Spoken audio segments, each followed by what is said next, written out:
Hi అండి, welcome to my channel. ఈరోజు ఈ వీడియోలో అరిసెలు ఎలా ప్రిపేర్ చేస్తారో చూసేద్దామండి. యాక్చువల్లీ మా మరిది పప్పన్నాలు అనమాట, అంటే ఎంగేజ్మెంట్ తర్వాత పప్పన్నాలు అయితే పెడతారు ఆ పెళ్లి కూతురు వాళ్ళకి. సో దాని గురించి అని చెప్పేసి ఈరోజు అరిసెలు అయితే ప్రిపేర్ చేస్తున్నాము.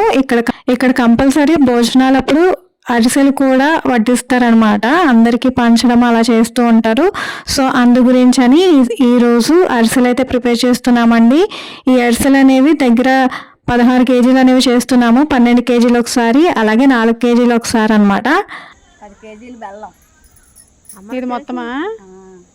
బియ్యం పిండి 12 కేజీలు. కేజీ బెల్లానికి అయితే కేజీ పావు బియ్యం పడుతుంది. రేషన్ బియ్యం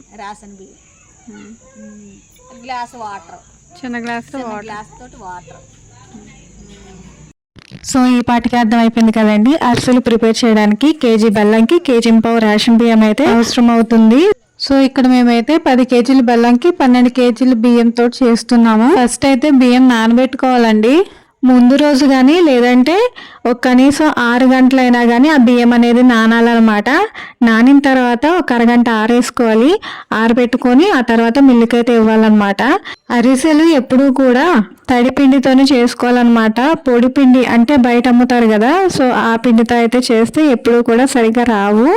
అందుకని మ్యాక్సిమం ఇంట్లో ప్రిపేర్ చేసుకోవడానికి ట్రై చేయండి. ఇప్పుడైతే బెల్లం అనేది పాకం తీస్తున్నామండి. ఇక్కడ మేము 10 కేజీస్ బెల్లం అయితే తీసుకున్నాము. 10 కేజీస్ బెల్లంకి 12 కేజీల రైస్ అనేది పడుతుంది. అండ్ కొంచెం వాటర్, అంటే ఒక లోటా వాటర్ అనేది వేసుకొని పాకం అనేది పట్టుకోవాలి. ఆ పాకం పట్టిన తర్వాత అది పాకం పర్ఫెక్ట్గా వచ్చిందని ఎలా తెలుస్తుందంటే, ఇలాగ కొంచెం వాటర్లోని ఆ పాకం అనేది వేస్తే చేతికి అంటుకోకుండా అది ఒక గోళీలాగా రావాలన్నమాట. సో అలాగొస్తే అప్పుడు పర్ఫెక్ట్గా పాకం అనేది వచ్చిందన్నట్టు. సో ఇది ఇంకా కొంచెం మరుగుతున్నట్టుంది కాబట్టి మళ్ళీ అందులోనే వేసి కొంచెం సేపు అనేది మరిగిస్తున్నాము. అది ఇంకొంచెం చిక్కబడిన తర్వాత బియ్యం పిండి వేసుకోవాలి. సో ఇప్పుడైతే పాకం అనేది కొంచెం చిక్కబడింది. అయితే ఇప్పుడైతే పర్ఫెక్ట్ కన్సిస్టెన్సీ వచ్చిందండి. చూడండి, చేతికి అంటుకోకుండా అది ఒక గోళీలాగా ఫామ్ అయింది కదా. సో ఇప్పుడైతే కరెక్ట్గా వచ్చేసింది.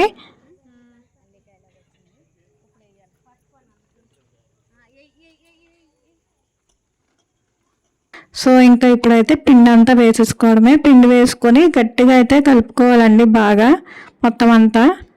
సో ఇప్పుడు ఈ బియ్యం కూడా సరిపోయింది లేనిది అనేది ఎలా తెలుస్తుందో కూడా చెప్తాము. సో ఈ బియ్యం వేసినంతసేపు కంటిన్యూస్గా తిప్పుతూనే ఉండాలి, లేదంటే పిండి ముద్దలు కట్టేస్తుందండి. సో అరిసెలు వేసినప్పుడు కూడా మధ్యలో ఆ ఉండలు అనేవి అలాగ ఉండిపోయి అవి పిండిలా తెలుస్తూ ఉంటుంది, తినేటప్పుడు కూడా పోతుంది అనమాట. సో అందుకోసం అని చెప్పి అలా అవ్వకుండా ఉండడానికి కంటిన్యూస్గా తిప్పుతూనే ఉండాలి. అండ్ ఇలాగ ఎక్కువ అమౌంట్లో చేసేటట్లయితే కంపల్సరీ మగవాళ్ళ హెల్ప్ అయితే తీసుకోండి, ఎందుకంటే ఆడవాళ్ళు అంతసేపు తిప్పలేమన్నమాట.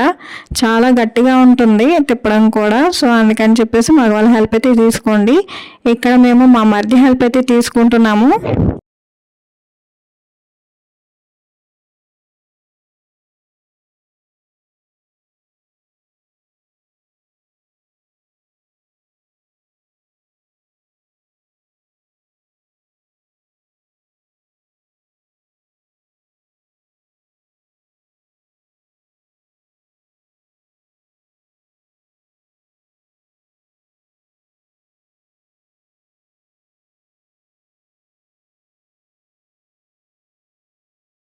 ఇప్పుడైతే ఆ బెల్లం పాకంకి సరిపోయినంత బియ్యపిండి కలిపేసుకున్నాం కదా.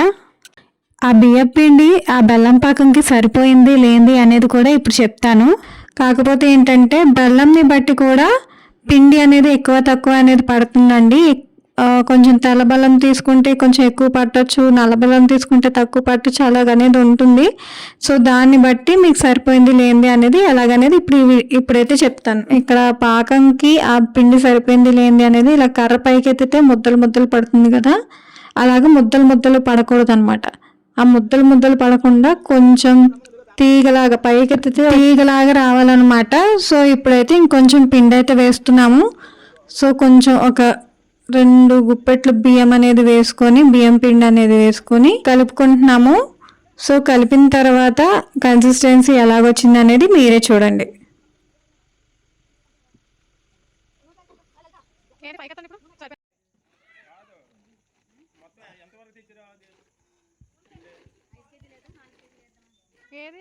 ఇప్పుడైతే కలపడం మొత్తం అయిపోయింది కదండి. సో ఒకసారి చెక్ చేద్దాము బియ్యపిండి సరిపోయిందో లేదో. ఆ ముద్ద అయితే కొంచెం తీగలాగా అనేది పడుతుంది కదా, సో ఇలా పడినప్పుడు అది కన్సిస్టెన్సీ అనేది కరెక్ట్గా వచ్చిందనమాట. సో ఇప్పుడైతే ఆ డేషా అనేది కిందకి దించుకొని ఇప్పుడు ఆ పిండి అనేది ఆరకుండా ఆయిల్ అనేది ఎక్కువ పోసుకోవాలి. ఎందుకంటే అది ఆరిందంటే మళ్ళీ ముద్ద అనేది గట్టిగా అయిపోతుంది కదా, అప్పుడు మళ్ళీ అరిసెలు చేయడానికి అనేది ముద్ద రాదనమాట, గట్టిగా అయిపోయి ఇరిగిపోయినట్టు అయిపోతుంది. సో దాని గురించి అనేసి కొంచెం ఆయిల్ అనేది వేసుకోవాలి. అలా ఆయిల్ వేసుకున్న తర్వాత దాన్ని కంపల్సరీ ఏదైనా మూతతోనే కవర్ చేయాలండి, లేదంటే ముద్ద అంతా గట్టిగా అయిపోతుంది. సో మనకు అవసరం అయినప్పుడు కొంచెం కొంచెం పిండి అనేది తీసుకుంటూ వాడుకోవాలి. కొంచెం పిండి అయిపోయిన తర్వాత మళ్ళీ కొంచెం కొంచెం అనేది తీసుకొని వేసుకోవాలన్నమాట. అరిసెలు మొత్తం ఒకేసారి ఓపెన్ ఎయిర్ లో పెడితే ఏంటంటే ఆ పిండి మొత్తం ఆరిపోతే ఇంకా అరిసెలు తీయడానికి కూడా ముద్ద రాదు. ఫస్ట్ అయితే 10 కేజీల బెల్లము 12 కేజీల బియ్య పిండితోనే అరిసెల పిండి అనేది రెడీ చేసుకున్నాం కదండి. ఇప్పుడైతే రిమైనింగ్ 4 కేజీస్ బెల్లము 6 కేజీల బియ్య పిండితోనైతే చేస్తున్నాము. ఇప్పుడైతే తిప్పడానికి ఏకంగా పెళ్లి కొడుకే వచ్చేసాడు. మొత్తానికి అరిసెల పిండి అయితే రెడీ అయిపోయిందండి. ఇప్పుడు అరిసెలు వేయడానికి ఆయిల్ అయితే పెట్టుకుంటున్నాం అనమాట. సో అరిసెలు వేయడానికి ఎప్పుడూ కూడా వెడల్పు గిన్నె పెట్టుకుంటే చాలా తొందరగా అవుతుంది. ఎక్కువ మొత్తం మీద కాబట్టి దగ్గర ఒక 600 నుండి 700 అరిసెలు చేస్తున్నాం కాబట్టి మొత్తం అందరూ మా తోటికోడళ్ళు వదినలు అందరూ ఇక్కడైతే వచ్చేసారు అరిసెలు వేయడానికి తీయడానికి. ఇద్దరు అరిసెలు వేస్తూ ఉంటే ఇద్దరు తీయడానికి ఈజీగా ఉంటుందన్నమాట. సో ఇప్పుడైతే మొత్తం మనకి ఎంత పిండి కావాలో అంత పిండి విడిగా అయితే తీసుకోవాలండి. కొంచెం పైన డేషాలోని అలా తీసుకుంటే ఏంటంటే కింద మొత్తంగా ఎక్కువ ఉంటుంది కదా, అదైతే ఆరిపోకుండా ఉంటుంది. సో అరిసెలు వేయడానికి అరిసెల చట్రాలు అనేది ఉంటాయండి. అరిసెల చట్రాలు 2 చట్రాలేమో తీయడానికి ఒకటేమో వేయడానికి అన్నట్టు 3 సెట్గా అమ్ముతారు అనమాట అరిసెల చట్రాలు అంటే. సో అవైతే తెచ్చుకోవాలి కంపల్సరీ. ఇప్పుడు ఆ చట్రాల్లో ఒకటి ప్లెయిన్ చట్రం ఉంటుందండి, కన్నాలు ఏవి లేకుండా. సో దానికైతే ఫస్ట్ కవర్ అనేది కట్టేసి దానికి కొంచెం ఆయిల్ అప్లై చేసి ఈ అరిసెల ముద్ద ఉంటుంది కదా దాన్ని అయితే కొంచెం రౌండ్గా దాని మీద స్ప్రెడ్ చేయాలి. స్ప్రెడ్ చేసి ఆయిల్లో వేస్తే అప్పుడు అరిసె అనేది చాలా ఈజీగా పడిపోతుంది. ఫస్ట్ అయితే మా వదిన దిష్టి తీయడానికి చిన్న ముద్ద అనేది ఆయిల్లో వేసింది. సో ఇప్పుడైతే చూసారు కదా మా వదిన ఇలాగైతే వేస్తుందన్నమాట. కొంతమంది అరిసెలు తీసిన తర్వాత అందులోని ఆయిల్ని సపరేట్ చేయడానికి వేరే చట్రాలు చెక్కలతో అమ్ముతారండి, వాటిని కూడా యూజ్ చేస్తారు. కాకపోతే మా వాళ్ళు ఏంటంటే ఓన్లీ హ్యాండ్స్తోనే ఈ గరిటెలతోనే నొక్కేస్తారు అనమాట. అదే ఇక్కడ విలేజెస్లో స్పెషల్. అరిసెలు చేతితో స్ప్రెడ్ చేయడానికి అలాగే ముద్దలు తీయడానికి చేతులు అనేవి బాగా కాలిపోతూ ఉంటాయండి అరిసెలు వేసేటప్పుడు. అందుకని మేము గరిటెలతోనే ముద్దలు ఈ అరిసె ముద్దలు తీయడం అనేది స్టార్ట్ చేసామన్నమాట. ఇలాగైతే కొంచెం ఈజీగా ఉందండి, కానీ ఎలాగైనా చేతులు అనేవి బాగా కాలుతాయి. రెడీ అయిపోయిన అరిసెల్ని గడ్డి మీద అయితే పరుస్తారండి ఇలాగా విలేజెస్ లో అయితే. సో ఈ విధంగా పరచడం వలన ఒకదానికొకటి అంటుకోవన్నమాట. అలాగే ఆయిల్ ఏదైతే ఎక్సెస్ ఉంటుందో అది కూడా ఆరిపోయి అవి పొడి పొడిలు ఆడతాయి. సో అందుకోసం అని చెప్పి విలేజెస్లో ఇలాగా గడ్డి అనేది పరిచి ఆ గడ్డి మీద అనేవి అరిసెలు పరుస్తారు అనమాట కాసేపు. సో అవి కొంచెం మళ్ళీ చల్లారిపోయిన తర్వాత మళ్ళీ లోపల బాక్సెస్లో పెట్టుకోవచ్చు. సో రేపైతే మా మరిదిది పప్పు అన్నాలని చెప్పాం కదా, సో అందరూ రావడం అయితే స్టార్ట్ చేశారండి ఈ టైంకే. అండ్ ఇంకొకటి ఏంటంటే అరిసెలు వేసేటప్పుడు అవి పూరిల్లా పొంగుతాయి, అలా పొంగితేనే బాగా వస్తున్నట్టు అర్థం అనమాట. అప్పడాల్లాగా గుంతలు గుంతలుగా పడిపోతే అవి బాగా రాలేనట్టు అర్థం. సో ఏదైనా దిష్టి తగలడం వల్ల కానీ ఇంకా చాలా రీజన్స్ అనేవి ఉంటాయండి. సో వాటి వల్ల ఏమైనా ఉంటాయేమో అని చూసుకొని వాటికి దిష్టి తీయడం అలాంటివి చేస్తే ఆ అరిసెలు అనేవి కొంచెం బాగా వస్తాయి అన్నమాట. అండ్ ఇక్కడ పిండి అనేది అయిపోయిందండి. సో పిండి అనేది మళ్ళీ వేసుకుంటున్నాము. అండ్ అరిసెలు కూడా గడ్డి మీద ఆరపెడుతున్నామండి. ఆల్రెడీ ముందు చెప్పినట్టు ఇలాగ గడ్డి మీద ఆరేస్తే బాగా ఆరుతాయి, అలాగే ఒకదానికొకటి అంటుకోవన్నమాట. సో ఇక్కడైతే మా చిన్నదయ్య వచ్చేసి మొత్తం పిండి అంతా తీసుకొని వెళ్ళిపోతుంది, తినింది లేదు పెట్టింది లేదు. కానీ మొత్తానికి అయితే నేను మా తోటికోడళ్ళం అందరం కూడా మొత్తం 12 కేజీలు కంప్లీట్ అయ్యే వరకు అక్కడ నుండి కదలలేదండి. మా చేతులు అయితే బూరెల్లా కాలిపోయి చూసారా, పింక్గా అయిపోయి. ఈలోపు మా వదినలు కూడా వచ్చారు. సో మిగిలిన 4 కేజీలు మా వదినలు అండ్ అత్తయ్య వాళ్ళు చేశారు.